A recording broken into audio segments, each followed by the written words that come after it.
반갑습니다. 수요일이에요. 오늘도 말씀으로 삽시다. 고린도 후서 13장 1절에서 9절입니다. 바울이 고린도 교회를 다시 방문하려고 합니다. 세 번째 방문입니다. 바울은 이 세 번째 방문을 많이 기대하는 것 같아요. 앞에 12장 14절에서도 내가 이제 세 번째 너에게 간다. 세 번째 방문을 앞두고 지금 고린도 후서로 이 교회의 문제 이제 마지막 마무리 하려고 하는 겁니다.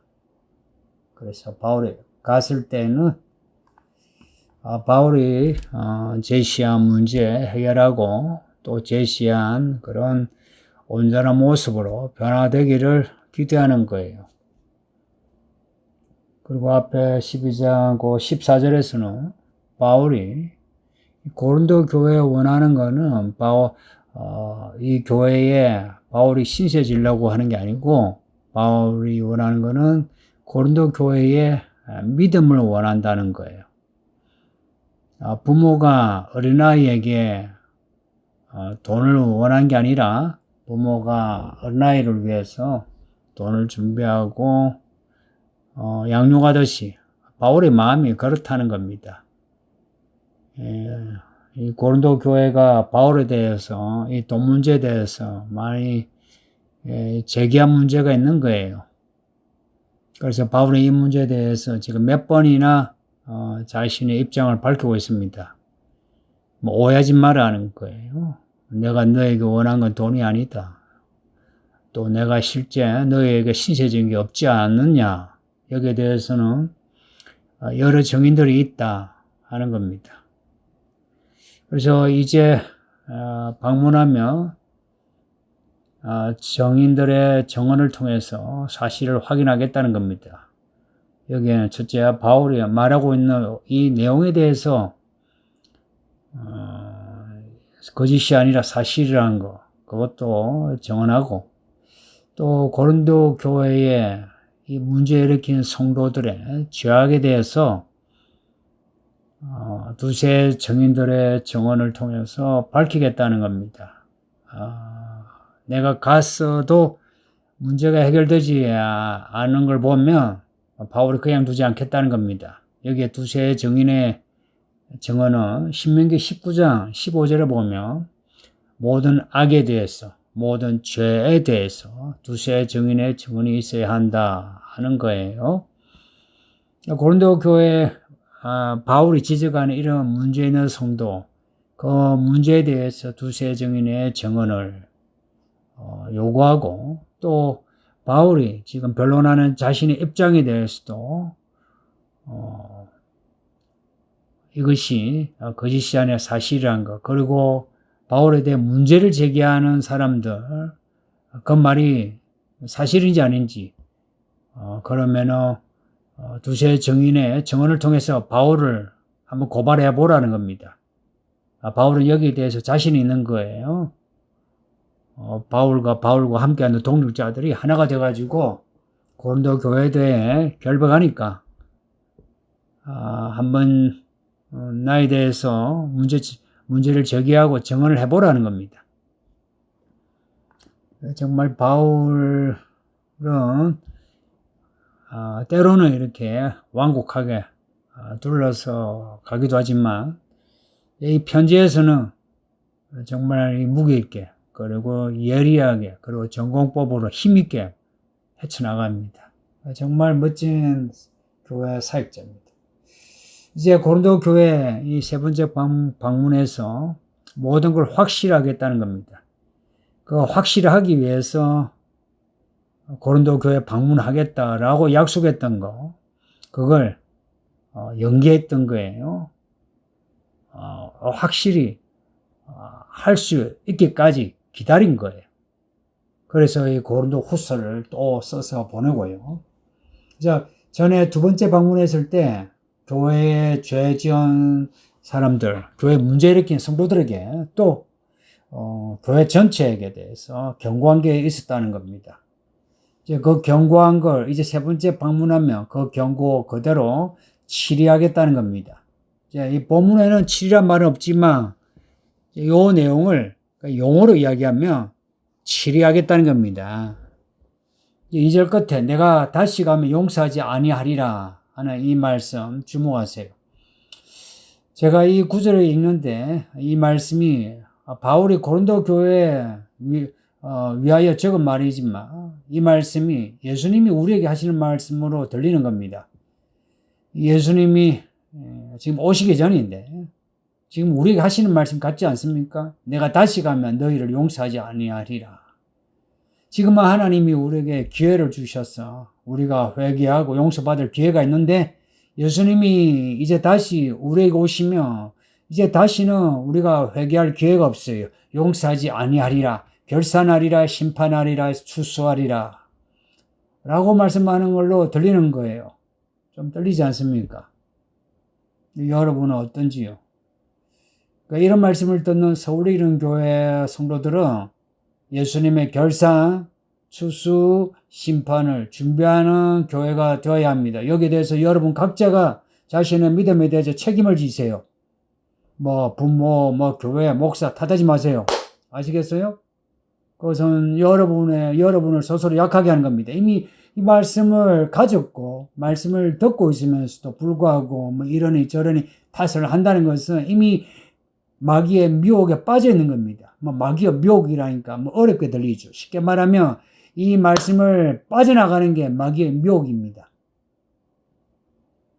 3절에서 바울이 다시 고린도 교회를 방문하며 바울이 말한 것을 확실히 이제 보여주겠다는 거예요. 뭘? 그리스도께서 바울을 통해서 말씀하고 계신다는 거. 근데 바울은 언제든지 그리스도를 이야기해요. 예수님을 이야기해요. 바울의 어떤 복음의 내용, 그리고 복음을 전하는 방식, 전부 그리스도입니다. 바울이 전하는 그리스도가 어떤 분이냐? 바울은 약할지 몰라도 그리스도는 고린도 교회에 대해서 강한 분이시다. 이제 이 패턴이에요. 우리는 약하나 그리스도는 강하시다. 그래서 우리 모두는 그리스도 앞에 엎드려야 되고 섬겨야 한다. 교회의 머리는 그리스도이시잖아요. 그러면 교회가 당연히 그리스도 앞에 엎드려야죠. 그래서 그리스도께서 말씀하신 것이 교회의 말씀이 되어야죠. 그리스도께서 말씀하신 것이 교회의 법이 되고 규범이 되어야죠.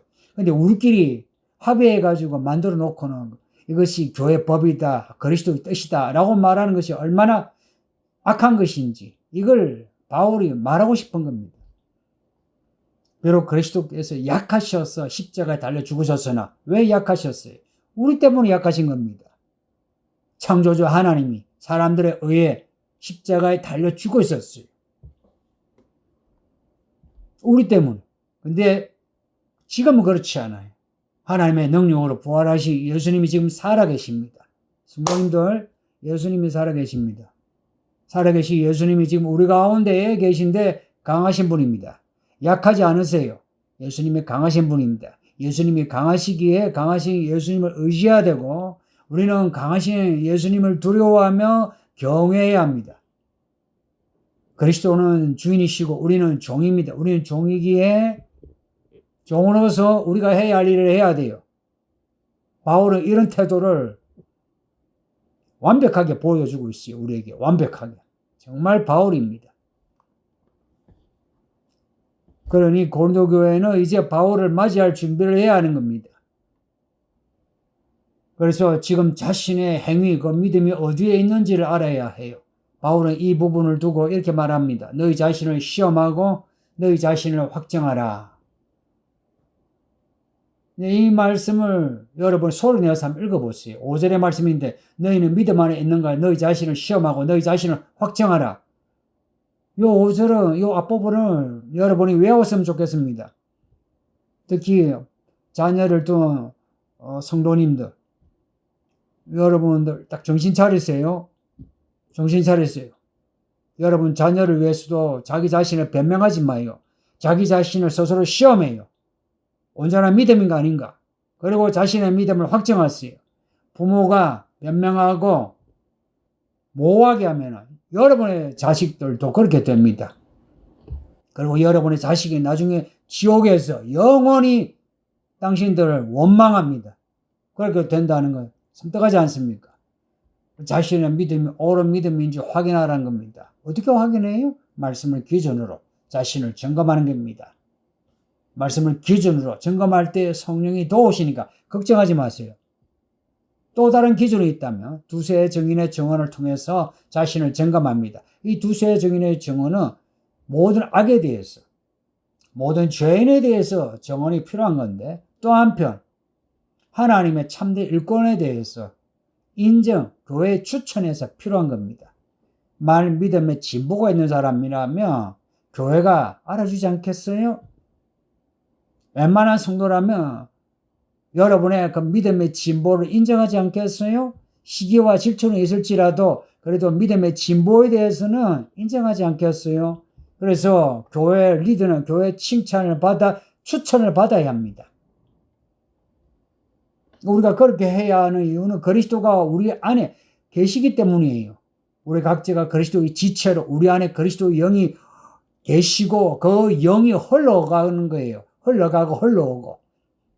그리스도께서 이렇게 우리와 함께 계신다면 그리스도께서 우리의 모습을 아시고 우리 자신을 드러내시지 않겠느냐 하는 겁니다. 바울이 그리스도 안에서 항상 자기를 발견했다 그러죠. 그리고 예수님이 앞에 서면 누구든지 자신의 모습이 드러나요. 베드로와 같이 천국 열쇠를 받아놓고도 예수님 앞에서 베드로가 마귀가 된 모습이 드러나요. 똑같이 그리스도 앞에 서면 우리의 모습이 드러나요. 그러니 성도님들, 사람은 속일 수 있어도 그리스도는 속이지 못합니다. 겁을 내야 합니다. 이 악한 사람은요, 겁이 없어요. 스스로 속이고 사람을 속이고 하나님을 속일 수 있다 생각해요. 그래서 우리는 끊임없이 우리 자신의 믿음을 시험해야 합니다.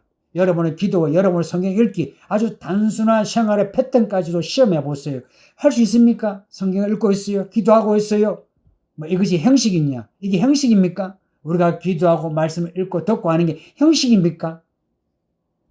사람들이 말장난을 해요. 뭐 그것만 한다고 해서 믿음이 좋으냐? 그런데 그거 하지 아니하고 어떻게 믿음이 좋습니까? 말씀 읽지 않고 설교 듣지 않고 배운 대로 하지 않는데 내 양심대로 내가 주 앞에서 바로 살 수 있다. 이게 말이 되는 소리입니까? 말도 안 되는 소리가 지금 넘치고 있어요.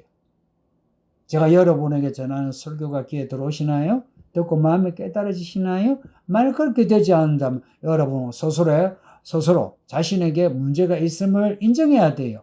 무슨 문제이냐? 믿음이 없는 거예요. 그리고 믿음 있다 싶어도 실제로 그리스도에게서 떨어져 나가 있다는 거예요. 그럼 이런 말을 하는 바울과 바울의 동력자들은 어떠한가? 6절에 보면 우리가 버림받은 자가 아닌 것을 너희가 알기를 원하노라. 말하자면 바울과 바울의 동력자 디모데 디도 같은 사람이 그리스도 안에 있는 사람이지 그리스도에게서 떠난 사람, 그리스도께서 버린 사람 혹은 그리스도에게서 멀어진 사람이 아니란 겁니다. 그런데 고린도 교회의 이 거짓 사도와 속이는 일꾼들이 바울과 바울의 동력자에 대해서 이런저런 문제를 제기하는 거예요. 사도직에 대해서 문제를 제기할 뿐만 아니라 바울의 믿음조차 의심하는 겁니다. 여러분 중에 이 목사의 목사직과 이 목사의 믿음에 대해서 문제 제기한 사람이 있습니까? 아마 그런 사람이 있다면 이럴 거예요. 제가 그들의 문제를 제기해서 그래요. 그래서 그들은 뿔이 나서 그런 거예요. 뿔이 날 게 아니에요. 결국은 최종 결산은 예수님이 다시 오실 때에 보겠지만 그러나 그때는 이미 돌이키기 불가능해요. 우리의 객관성은 성경이고요. 우리의 객관적인 점수는 성도들 간에 덕을 세워서 인정을 받는 겁니다. 그러니 우리는 지금 분명하고 정확한 기준으로 자기 자신을 점검해야 돼요. 매일 점검하세요. 교회 묵은 성도들이요. 매일 점검하세요. 여러분 스스로 자기를 기만하지 마세요. 그건 마귀가 여러분의 마음을 이렇게 만들어 놓고는 여러분을 올렸다가 내렸다가 하는 겁니다.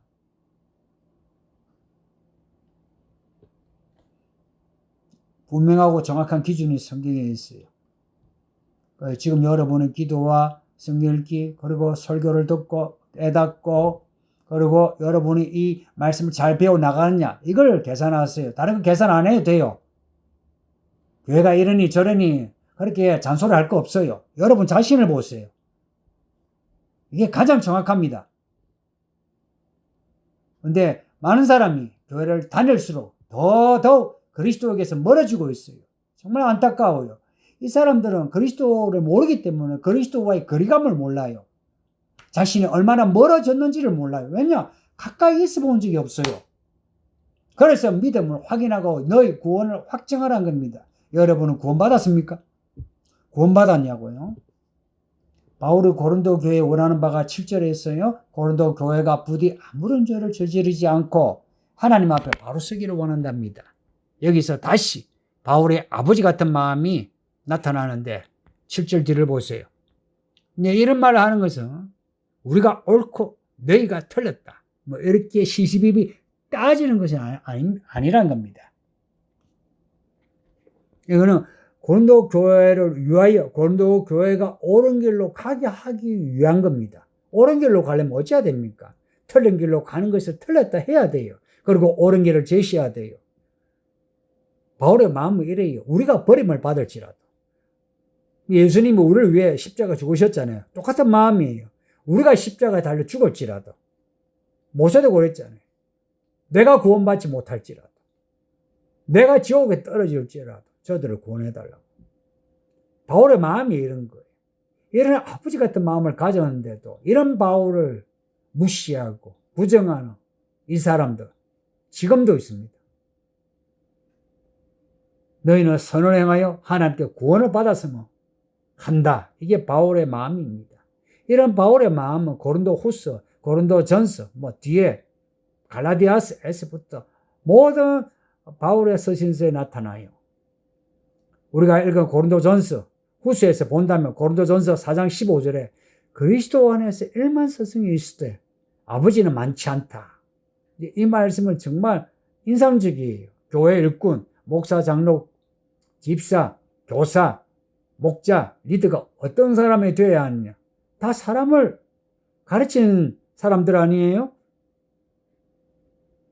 그리스도 안에서 1만 스승이 있을 때 아버지는 많지 않답니다. 아버지 같은 교회 일꾼이 되어라는 겁니다. 교회 일은 사람 얻는 일입니다. 이 말 잊지 마요. 자꾸 다른 소리 하지 마세요. 교회 일은 사람 얻는 일이에요. 다른 소리 할 것 같으면 이 교회에 여러분 있을 수가 없어요. 있을 자격이 없어요. 고린도후서 6장 13절에서는 내가 자녀에게 말하다 하노니, 내가 자녀에게 말하다 그렇게 말을 한 거예요. 아버지 마음으로. 고린도후서 12장 14절에서는 어린아이가 부모를 위하여 돈을 저축하는 게 아니라 부모가 어린아이를 위해 한다. 고린도 교회가 얼마나 어린아이 같은 믿음이었으면 이렇게 합니까? 성도님들은 어린아이예요? 아니면 저의 동력자 정도 이렇게 성숙해 있습니까? 제가 여러분이 어린아이라면 늘 어린아이처럼 대해야 되는 거예요. 근데 여러분이 성숙해서 동력자 같으면 제가 여러분에게 동력을 원할 수 있는 겁니다. 지금 여러분은 어떤가요? 어린아이예요? 동력자예요? 바울의 이런 태도는 어디에서 나오느냐? 8절에 보면 진리를 거슬러 아무것도 할 수 없고 오직 진리를 위할 뿐이다. 진리 때문에 그렇습니다. 이 진리는 듣기 좋은 말이 아니라 이 진리는 그리스도시요 그리스도의 아버지 하나님이시며 그 말씀이요 성령의 뜻입니다. 근데 이 모든 것이 하나예요. 그리스도와 그리스도의 아버지 하나님과 말씀과 성령의 뜻이 하나도 서로 어긋남이 없이 같아요. 이게 바울이 믿는 진리예요. 바울이 이 진리를 받아들였고 진리를 위하여 살고 있어요. 그래서 끊임없이 그리스도를 말하고 끊임없이 아버지 하나님을 말하고 복음을 말합니다. 바울이 고린도 교회에 원하는 바도 똑같아요. 내가 그런 것처럼 너희도 진리를 위하여 살아라. 그게 구원입니다. 진리가 너희를 자유케 하리라. 요한이 한 말이지만 모든 사도가 같은 메시지예요. 진리를 위하여, 그리스도를 위하여, 하나님의 나라와 의를 위하여. 다 같은 말입니다. 문제는 누가 이런 진리를 위하여 살게 되나? 9절이 오늘 본문에서 바울이 가장 강조하는 메시지입니다. 우리가 약할 때에 너희가 강한 것을 기뻐하고 또 이것을 위하여 구하니 곧 너희가 온전하게 되는 것이다. 바울이 원하는 것은 고린도 교회가 온전해지는 겁니다. 온전해진다. 부족한 게 채워지고 약한 것이 강해지고 하나님의 손길로 하나님의 뜻이 이루어져 가는 게 온전해지는 겁니다. 그 온전해지는 길이 뭐냐? 우리가 온전해지는 길이 뭐냐? 자신의 믿음을 시험하고 구원을 확증하고 진리를 위하여 살아가는 겁니다. 소극적으로는 우리의 믿음을 시험하고 확정하고 적극적으로는 진리를 위하여 살아가는 겁니다. 우리 이 두 가지를 가지고 있어야 합니다. 이렇게 되려면 예수님이 말씀하신 것처럼 심령이 가난해야만 합니다. 앞에서 바울이 고백했죠. 나의 약함 가운데 하나님의 능력이 강해진다고. 심령이 가난한 자는 천국이 저의 것입니다. 이게 복 아닙니까? 심령이 가난하다는 것은 무엇입니까? 하나님의 도움이 없으면 나 살 수 없어요. 하나님 도와주세요 하는 겁니다. 그래서 하나님의 은혜를 더욱 간구하는 거예요. 그리고 무언가 일을 이루었다 해도 자기를 높이는 것이 아니라 하나님의 이름을 높이는 겁니다. 이게 바울의 마음입니다. 제가 바울에 비하면 세 발의 피 같은 목사이지만 그러나 바울과 똑같은 마음이에요. 여러분에게 원하는 거 똑같아요. 온전한 믿음을 가지세요. 특히 부모들, 특히 남자들 잘 들으세요. 온전한 믿음을 가지세요. 죽을 때까지 하세요. 공자가 그랬죠. 나이 40이면 불옥이라고. 그래서 사람들이요. 나이 40이 넘고 50이 넘어가면요. 말을 안 들어요. 자기 살고 싶은 대로 살아요. 성경을 읽어도 자기 식대로 읽고요. 자기 식대로 믿어요. 이게 한국교회 현실입니다. 조심합시다. 늘 자신의 믿음을 시험하고 구원을 확증하는 성도들이 되시기를 예수 이름으로 축복합니다. 기도합니다. 아버지 하나님 감사합니다. 오늘도 성경을 읽게 하시고 듣게 하시는 오늘도 말씀으로 살게 해주세요. 감사하고 예수님 이름으로 기도합니다. 아멘. 오늘도 평안하시고 믿음으로 사세요.